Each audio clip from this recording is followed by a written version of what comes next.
Bismillahirrahmanirrahim. Alhamdulillahirabbil alamin wassalatu wassalamu ala asyrafil anbiya'i wal mursalin wa ala alihi wa ashabihi ajma'in. Assalamualaikum warahmatullahi wabarakatuh. Apa khabar tuan-tuan di rumah? Hari ini merupakan 3 Ramadan. Kita akan menyambung kisah sahabat yang seterusnya, sahabat yang pernah saya ceritakan dalam siri-siri sebelum ini, namun kali ini saya ceritakan juga kerana kemenarikan cerita beliau dan juga ada sedikit sebanyak penambahan info dan dapatan. Sahabat yang akan saya ceritakan pada petang ini ialah Salman Al-Farisi, satu orang pemuda daripada kampung yang bernama Ji di Iran, di Parsi. Yang mana di Iran, di Parsi ketika itu, mereka itu adalah kaum yang disebut sebagai Majus yang menyembah api. Salman Al-Farisi menceritakan, yang diriwayatkan oleh beliau sendiri, mengatakan, aku ini lahir daripada lembah Isfahan, yang mana aku hidup di satu kampung yang bernama Ji. Ayah aku merupakan satu orang pembesar, macam tok siak gereja lah, tapi gereja Majus lah, bukannya gereja Kristian, gereja kaum Majusi, yang mana tugas ayah dia ialah untuk maintenance api itu, Tuhan itu, agar jangan terpadam. Maka Salman Al-Farisi daripada kecil memang dia orang yang cerdas. Maka ayah dia khawatir banyak benda yang dia mempersoalkan ayah dia, dan ayah dia melarang dia keluar daripada rumah. Kisah ni tuan-tuan akan dapatkan dalam banyak kitab-kitab lama, semisal apa nama ni, Isabah, Kisah Sahabah juga ada, Hayatus Sahabah juga ada, Syiar Alamun Nubala juga ada, dan dalam konten-konten yang contemporary ada juga disebutkan oleh Maulana Abu Hasan di dalam Madza Qasirul A'lam bil Hintatil Muslimin. Saya rangkumkan kesemuanya lah untuk ceritakan kepada tuan-tuan dalam versi yang santai dalam siri Ramadan ini. Maka kata dia, satu ketika ayahku tak sempat untuk pergi beli macam bahan bakar lah macam tu, in order for him to preserve that fire from terpadam kan? Jadi selalu ayah dia akan beli lah untuk maintenance Tuhan tu. Maka satu hari tu ayah dia ada urusan di luar, maka ayah dia tak ada pilihan lain, terpaksa suruh dia, Salman, pergi kedai sat, beli macam minyak gas macam tu lah. Tak tahulah benda apa ke tak disebutkan, tapi dia keluar. Akhirnya dia keluar dari rumah dia. Semasa dia melewati perkampungan dekat Parsi tu, dia melewati satu gereja. Maka dia masuk sebentar, dia singgah. Dia mendengar penerangan-penerangan daripada rahib dalam gereja itu. Maka dia merasakan dalam diri dia, ini lebih logik, ini lebih nampak kelihatan lebih benar berbanding dengan agama aku, agama yang sedang kami anuti sekarang, iaitu menyembah api. Macam mana nak katakan logik? Tuhan apa yang sampai kita kena jaga dia, hembus pun boleh terpadam. Maka dia mula bertanya kepada orang, dekat mana aku boleh dapat inti ajaran agama ni? Maka orang ramai dalam gereja tu mengatakan, kalau betul-betul nak dapat pure daripada ajaran ini, kena pergi dekat Syam lah, dekat Baitul Maqdis. Maka tak apa, dia pun balik ke rumah. Diceritakan dalam riwayat, dia tak sempat beli bahan itu, tapi ayah dia sempat beli. Dia balik rumah, ayah dia marah dia lah, hampir di mana ayah suruh pergi kedai beli tu, hang tak beli kan? Dia kata, ayah cek masuk satu gereja tadi, Kristian nampak ajaran mereka lebih logik lah berbanding dengan ajaran kita ni. Kita ni betul ke agama yang betul kan? Macam tak betul ya, sembah api lah, apa lah, bercakap pun tidak, apa pun tidak. Kita pula kena jaga dia, kena bubuh minyak gas, kena preserve dia. Ayah dia sangat marah, maka ayah dia mengurung dia dalam rumah. Maka dia aturkan strategi, dia pakat. Saya tak sure macam mana, tak disebutkan dalam riwayat ini secara detail, tetapi ringkasnya dia lari daripada kurungan tahanan rumah ayah dia tu. Dia terus pergi ke Baitul Maqdis untuk nak dapat ilmu agama Kristian. Dia berguru dengan Pop besar di Baitul Maqdis, paling besar dekat dunia lah zaman itu. Dia hidup dengan orang tu, mengaji dengan orang tu. Father yang paling besar, saya tak tahu nak panggil apa, Pop nak kot kan. Sampailah satu ketika Pop itu mati. Tapi kata Salman Al-Farisi, Pop itu aku tak suka dekat dia sebab dia suka menipu orang. Dia suka collect duit. Dia suka buat kutipan dana lah, wakaf lah, infak lah, macam-macam, Semua tu dia dapat, dia simpan dalam poket dia. Dia tak bagi kat orang pun, dia bohong je, dia jual agama. Sampai Syamsul Yusof buat filem lah, dia kata. Tak, ni saya tambah lah. Tapi dia kata suka jual agama.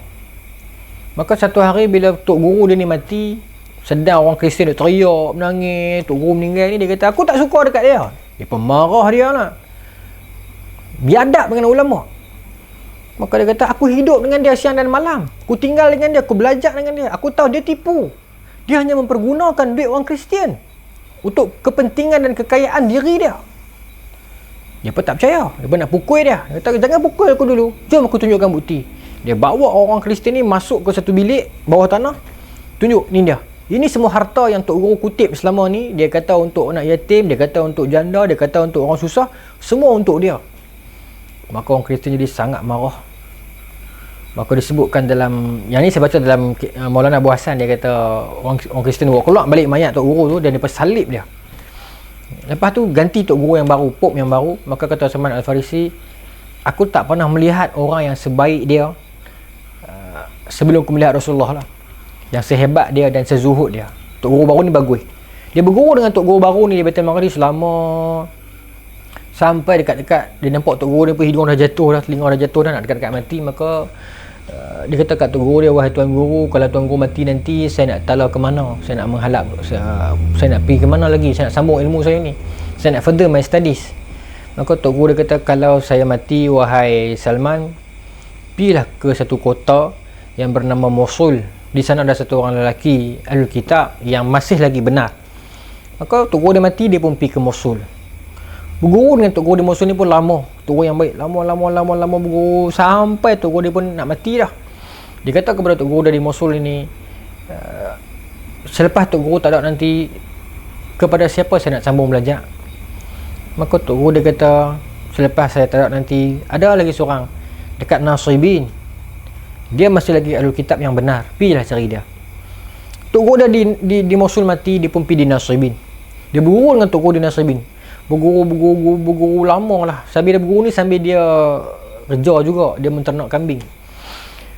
Lama sampai Tok Guru ni pun dah tak larat dah. Dia pun nampak macam pelik dah. Dia kata, Tok Guru saya dah Tok Guru, 2 Tok Guru, 3 Tok Guru sebelum saya dah meninggal dah. Tok Guru ni pun nampak 3 kali Jumaat ni, kata ni. Apa nama ni, Tok Guru tak ada nanti, mana saya nak pergi? Ini satu sikap orang yang sangat mencintai ilmu. Sangat mencintai ilmu. Bahkan Nabi pernah sebut dalam satu hadis, Nabi kata Allah Ta'ala telah laqad ushbirul Salman ilma, telah Allah Ta'ala cukupkan ilmu kepada Salman ni. Ada satu hadis tu saya akan bacakan sekali dia punya sebab urut dia. Apa nama ni, di apa nama, di Nasribin. Tok Guru dia kata kalau saya mati nanti ada satu orang lelaki lagi dekat Amuria. Pergilah cari dia. Dia masih lagi Ahlul Kitab yang benar. Maka mati Tok Guru dah dekat Nasribin, dia pun pergi di Amuria. Dia berguru dengan Tok Guru dah di Amuria tu. Dia berguru lama sampai Tok Guru dia pun dah tak larat, dah tua dah. Memang dah tua dah pun, tapi dah nak meninggal dah. Maka benda yang sama dia kata kat Tok Guru dia, seperti mana yang dia kata kat Tok Guru sebelumnya. Maka Tok Guru dia kata, matinya saya ini sebagai petanda Nabi akhir zaman itu telah bangkit dah, tapi dia telah berhijrah ke satu kota, satu tempat, dan telah melebarkan dakwahnya. Tak ada lelaki lain lagi dalam kalangan Ahlul Kitab yang boleh engkau percaya. Saya yang terakhir. Pi cari Nabi itu, beriman kepadanya, ikutilah dia. Kita nak cari macam mana wahai Tuan Guru? Tuan Guru dia kata ada 3 tanda pada dia. Yang pertama, dia tak menerima sedekah. Yang kedua, dia hanya menerima hadiah. Yang ketiga, dia ada tanda di belakang badan dia, khatam nubuwah. Di mana nak cari dia Tuan Guru? Cari dia di satu kawasan lembah, dua bukit berbatuan. Cari di sana. Maka dia pun bergeraklah cari. Keluar tu udah meninggal dunia, dia pun keluar cari. Dia tak tahu nak cari di mana. Sampai dia terjumpa satu kafilah rombongan perniagaan. Maka dia tanya, abang duk meniaga ni, ada tak lalu satu kawasan padang pasir lembah yang bukit berbatuan? Ada nampak 2 bukit berbatu. Maka kata lelaki-lelaki kafilah perniagaan ni, nak buat apa? Saya nak pergi ke sana, saya nak jumpa dengan satu orang lelaki. Maka kata kata Kafidah ni, kenapa kami kena tolong kamu? Maka kata Salman Al-Farisi, abang tengok dekat saya ni ada berapa puluh ekor kambing yang dia duduk belah selama ni tu. Kalau abang bawa saya pergi sana, semua ni ambil kat abang. Semua, bermaksud berapa ribu lah untung. Saya tak mau sekok pun. Dia berkata on. Maka dia pun bawa dia. Kata Salman, sampai ke satu lembah disebut sebagai Wadil Qura. Dia pun tipu saya.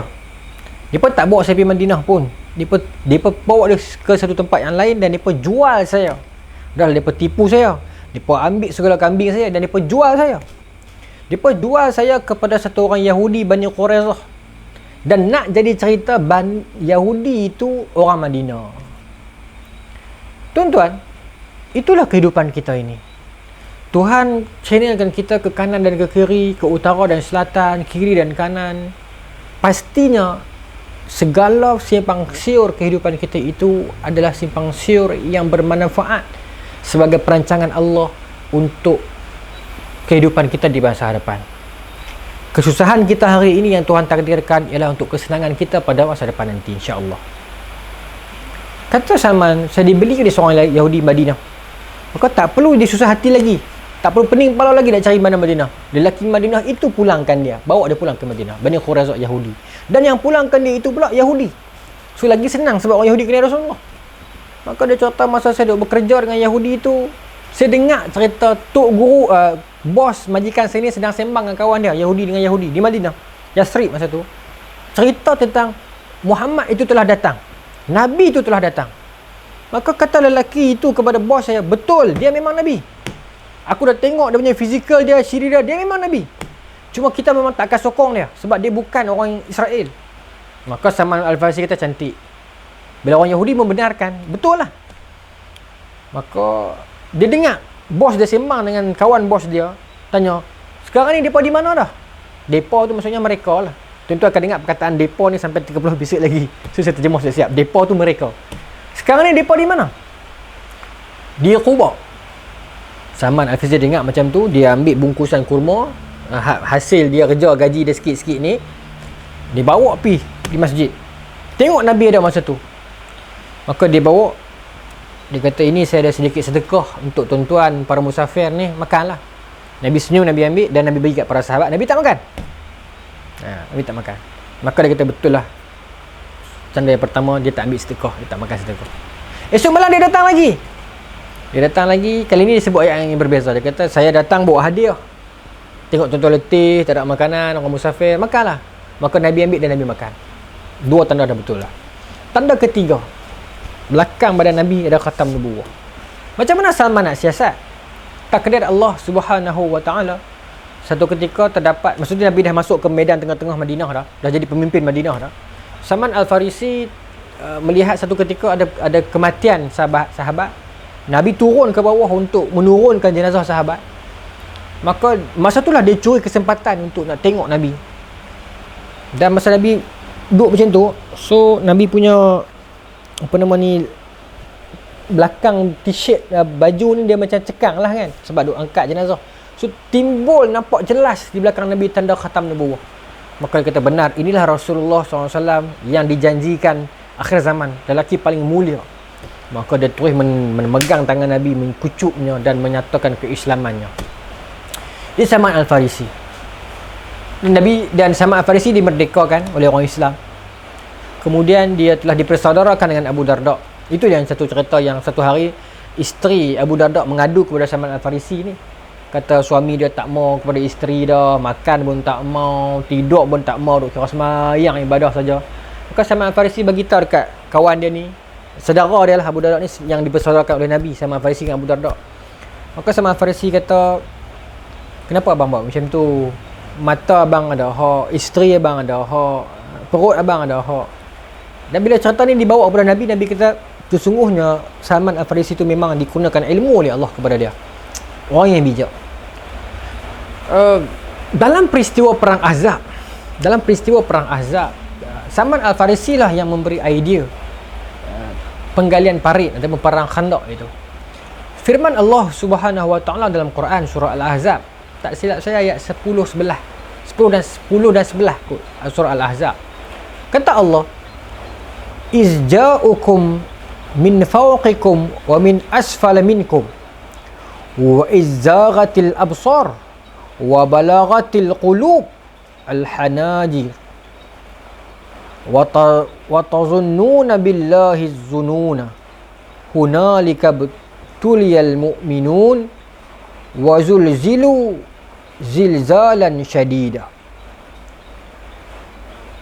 Kata Allah, masa itu ialah masa tentera musuh datang melanggar kamu dari sebelah hulu dan dari sebelah hilir, ataupun min fawqikum wa asfala minkum, daripada atas dan bawah, maksudnya daripada utara dan selatan lah, macam tu kata Allah.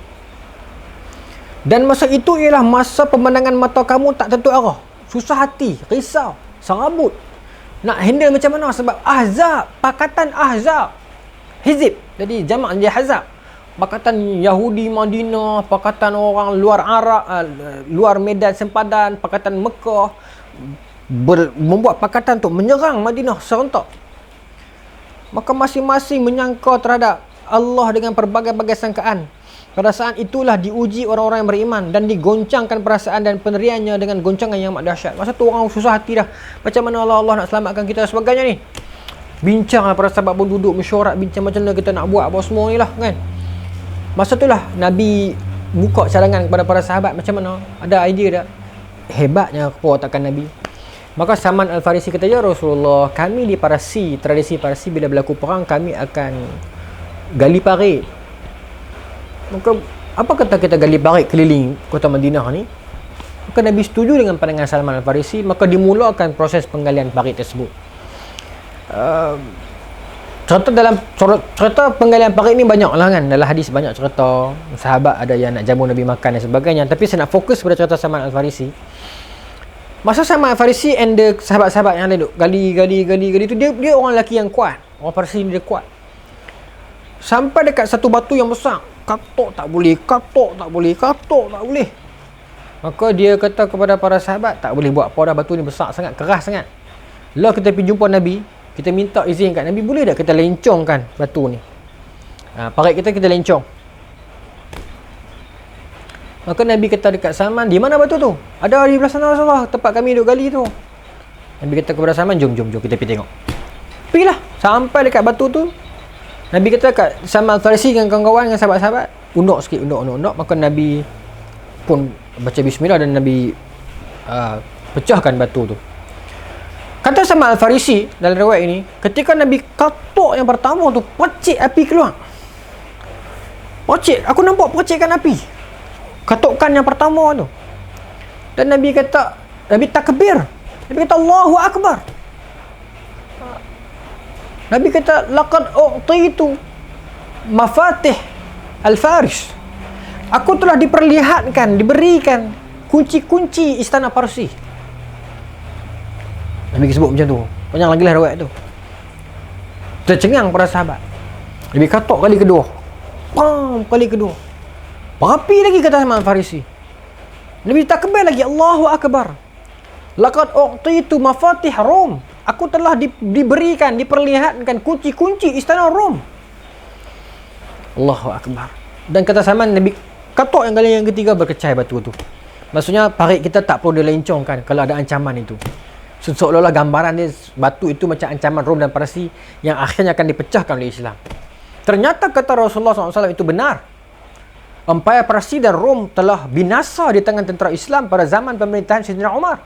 Dan Salman Al-Farisi yang menyaksikan peristiwa pemecahan batu itu dan percikan api itu, dan dia hidup, Allah Ta'ala menghidupkan beliau lagi untuk menyaksikan depan mata dia realiti memang Rom dan Parsi telah binasa di tangan Islam pada zaman Sayyidina Umar. Ini Salman Al-Farisi. Beliau satu orang lelaki yang sangat zuhud. Pada zaman Sayyidina Umar memberikan jawatan gubernur, amir kepada dia dekat satu wilayah Madain. Dan dia tak mau ambil gaji. Ada pendapat mengatakan dia ambil tapi dia agihkan. Ada yang saya baca dalam riwayat yang lain mengatakan dia tak ambil. Tapi poin saya adalah dia zuhud. Dan dia masih lagi bekerja. Dia anyam tikar, dia ambil upah, bawa pikul kurma dan sebagainya untuk nak sara kehidupan dia. Satu hari dia melihat satu orang lelaki datang daripada Syam nak berniaga ke Madain, kawasan dia, kawasan perkampungan dia yang ditugaskan dia sebagai amir itu. Saya rasa dia bukan gubernur lagi, tapi amir, macam penghulu macam tu lah, ataupun gubernur, saya tak sure lagi, saya tak berani kata. Tapi amir dia sebut dalam riwayat, amir. Maka dia tengok orang tua tu, dia kata, boleh tak saya tolong? Mari saya tolong pikul, pasal orang tua tu bawa kurma yang sangat banyak. Maka orang tua tu kata, kenapa nak tolong? Boleh tolong, saya bagi banyak duit. Pikul kurma ni bawa sampai rumah saya, rumah hotel dia lah, okey, atau tempat penginapan dia. Maka dia pikul. Sambil dia pikul tu, sambil pakcik ni duk marah lah, jadi bos lah kan. Sampai di pertengahan jalan tu, ada geng-geng pemuda ni duk lalu lalang tu, tegur, Assalamualaikum pakcik. Assalamualaikum ya Amir. Panggil Amir. Terkejut pakcik tu, Amir mana? Lepas tu pemuda-pemuda ni pergi dekat Salman Al-Farisi, kata, wahai Amir, kenapa buat kerja ni? Mai kami buat. Maka barulah pakcik tu tahu, rupanya lelaki yang dia duk suruh ni adalah penghulu ataupun gubernur Madain. Allahu Akbar, menteri besar. Dia sangat malu. Maka dia tanya kepada Salman Al-Farisi, tak apalah Amir, saya minta maaf, saya tak tahu. Pasal pakaian berdusuh Kata Salman Al-Farisi, demi Allah tidak mengubah apa-apa. Pakcik tahu saya Amir ataupun pakcik tak tahu, sama saja. Saya juga manusia. Kerja saya kena tugas, saya kena selesaikan. Pakcik dah amanahkan saya untuk bawa pergi rumah pakcik, saya akan bawa. Maka dia bawa. Dia pun pakcik jugalah masa ni pun. Dia pun dah tua dah. Dia bawa pergi rumah orang tua tu. Sampai di rumah orang tua tu, dia dapat upah. Maka orang tua ataupun businessman tanya dia, wahai Amir, Salman Al-Farisi, tuan penghulu, tuan gubernur, kenapa memilih cara macam ni? Kenapa saya dengar serta-sertanya orang kelin dia berkata tuan macam tak suka dengan pangkat dan sebagainya? Satu jawapan Salman Al-Farisi yang berbekas di hati saya, dan saya nak berbekas di hati tuan-tuan untuk kita ambil pengajaran petang ni. Kata Salman Al-Farisi, jawatan dan pangkat ialah sesuatu yang sangat manis bila seseorang itu dapat, tetapi sangat pahit bila seseorang itu lepaskan. Dalam tuan-tuan, kita dapat lihat dalam realiti politik kita, seronok dapat pangkat, tapi bila mereka kalah, kita akan dapat melihat kegusaran mereka, keresahan mereka. Pelbagai perancangan diatur oleh mereka untuk nak naik balik dapat kuasa. Sebab itu pangkat dan gelaran, fitnah yang ada pada pangkat dan gelaran ialah sesuatu yang indah bila mula-mula dapat, tetapi sangat pahit bila kita nak lepaskan. Betul, sama Al-Farisi tak rela. Lepas tu dia berusaha, dia jumpa juga Sayyidina Umar. Sebenarnya dia tak mau jawatan. Dan dia bawa diri dia duduk di kejauhan. Pada zaman Sayyidina Osman, dia pun dah tak jadi khalifah, dah tak jadi gubernur lah, tak silap saya. Dia tinggal dekat satu kawasan rumah yang simple saja, kecil, duduk dengan isteri dia. Satu ketika tu, Salman Al-Farisi dah tua dah masa ni. Masa ni zaman Sayyidina Osman jadi khalifah. Dia dalam keadaan nazak, nak meninggal dunia. Maka satu lepas, Sa'ad bin Abi Waqqas pernah mengatakan, aku pernah menziarahi Salman Al-Farisi masa dia sakit. Dia menangis. Maka kata Sa'ad bin Abi Waqqas, kenapa abang menangis? Kata Salman Al-Farisi, saya menangis sebab saya takut mati esok. Macam mana? Sedangkan Nabi beritahu kat saya, kutiplah dunia ni sekadar perlu saja, tapi macam mana ni saya takut saya guna terlebih. Tapi kata Sa'ad bin Abi Waqqas, aku melihat di rumah dia masa tu cuma ada pinggan dengan teko je. Apa yang lebihnya? Ada harta yang disimpan. Kat dalam satu peti. Tak apalah. Sa'ad bin Waqqas pun pulang, tak apa. Beberapa hari selepas tu, dah menjelang saat kematian dia, dia panggil isteri dia. Kata, wahai isteriku, pi di satu sudut tu ada peti, abang simpan harta tu, buat keluar peti tu Sa'ad. Buat keluar benda dalam peti tu, buat keluar mai kat abang. Masa ni dia dah nazak dah. Maka isteri dia pun buka peti tu, dalam tu cuma ada satu botol minyak wangi kasturi, kijang, kasturi. Terkejut isteri dia, ingatkan mah ke apa ke. Rupanya satu botol minyak kasturi je, yang wangi lah kasturi kan. Maka kata isteri ni, dia bang minyak kasturi ni abang simpan yang ni rupanya selama ni. Ya. Kata Salman Al-Farisi kepada isteri dia, saat lagi orang nak ramai-ramai, tolong renjiskan kasturi ini keliling kawasan abang. Masa tu Salman Al-Farisi dah tidur dah sakit kan, tak boleh bergerak. Tolong Ustaz. Isteri pun renjiskan. Kata Salman, saat lagi ramai nak mai dan saat lagi dia nak mai. Habis renjis, isteri kata abang dah habis dah sebotol. Kata Salman, habis tutup botol itu dan turun. Saya tak pasti turun tu bermaksud adakah rumah 2 tingkat ataupun turun tu bermaksud itlaq keluar, tak pasti, tapi maksudnya pisah nasab lah, macam tu lah kan. Sebab ada orang nak mai, abang dah nampak depa mai dah. Duk mai dah, dia kata duk nampak ramai duk mai dah. Duk nampak ramai duk mai dah. Bila kita baca riwayat ini tuan-tuan, memang benda ni tidak bertentangan dengan hadis sahih Muslim yang Nabi kata bila seseorang itu menjelang kematian dia dalam keadaan dia sakarat, memang akan datang malaikat rahmat ataupun malaikat azab. Yang datang, kata Nabi, ramai sesayup mata memandang. Memang ramai. Mereka menunggu kehadiran malaikat maut. Mereka tak cabut nyawa, tapi malaikat maut yang akan datang cabut nyawa. So mereka ni tekan tunggu ramai-ramai ni, datang bawa sutera dengan kasturi yang wangi. Kalau roh tu baik lah, kalau roh tu jahat datang dengan kain hitam lah. Mereka akan duduk ramai, sayup mata memandang, ramai lah, macam majlis nak sambut kematian kita ni. Bertunggu ramai-ramai sampai malaikat maut turun, cabut nyawa, dan mereka akan ambil nyawa roh kita tu daripada malaikat maut, dan mereka akan naik atas jumpa Allah. Itu maksudnya, mungkin itulah bila saya kaji ni, saya rasa itulah maksudnya kot. So contohnya tak bertentangan dengan hadis sahih yang mana sahabat kata Salman nak main ramai ni, so bagi wangi sikit kawasan ni. Lepas tu dia kata kepada isteri dia, pilah keluar Ustaz. Isteri dia pun keluar Ustaz, bagi masa kat dia, duduk Ustaz. Isteri dia masuk balik, dia dah tak ada dah. Dia telah pun meninggal dunia, kembali kepada Allah Subhanahu wa ta'ala. Itu ialah kisah Salman Al-Farisi, pemuda bijak daripada bumi Parsi yang mengembara beberapa buah wilayah demi mencari kebenaran, telah pulang ke hadrat Tuhannya dengan tenang dan kegirangan. Esok 4 Ramadan, saya nak sambung kisah tentang satu orang lelaki yang bagi saya ulama besar dalam kalangan sahabat. Kebijaksanaan pandangan dia begitu jauh, dan esoklah kita jumpa. Assalamualaikum, selamat berbuka.